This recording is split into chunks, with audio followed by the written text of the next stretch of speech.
Россия рискует потерять миллиарды долларов, выплачивая пенсии мигрантам. Досмотрите это видео до конца, и вы узнаете, не прекратит ли на фоне этого Россия выплаты. Подписывайтесь на наши обновления, чтобы быть в курсе о всех новинках на нашем канале. Если иностранец работал в какой-то стране и делал отчисления в пенсионный фонд этой страны, то, соответственно, эта страна должна частично выплачивать ему пенсию.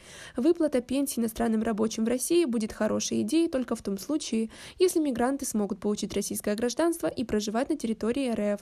Только таким образом они внесут вклад в развитие российского рынка.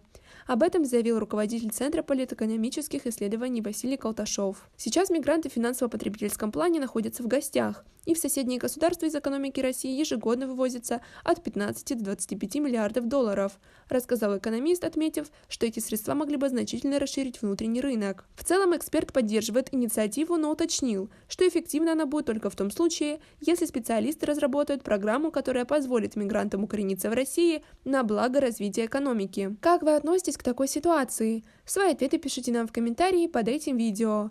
По мнению доктора экономических наук Сергея Смирнова, выплата пенсий мигрантам является справедливым и оправданным решением. Если мигрант, который работает официально, достигнет пенсионного возраста и накопит достаточное количество пенсионных баллов, то государству следует выплачивать ему пенсию. В противном случае справедливая альтернатива была бы в том, чтобы на его зарплату не начислялись страховые взносы, объяснил Смирнов. В 2020 году в силу вступит соглашение о пенсионном обеспечении трудящихся государств-членов ЕАЭС, согласно которому Россия и другие государства начнут платить пенсии трудовым мигрантам, приехавшим из стран-членов Союза. Каждое государство ЕАЭС определяет право на пенсию согласно своему законодательству и исходя из стажа работы на его территории. Трудовой стаж может быть суммирован по всем местам работы в странах ЕАЭС, если стажа в одной стране будет недостаточно.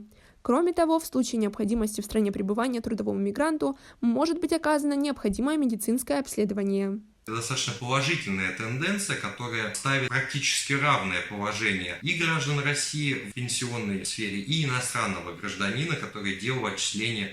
На этом у нас все. Просим вас написать нам в комментарии темы, которые бы вы хотели, чтобы мы раскрыли в следующих роликах. Свои ответы пишите нам в комментарии под этим видео. Также оцените наше видео подпиской и лайком.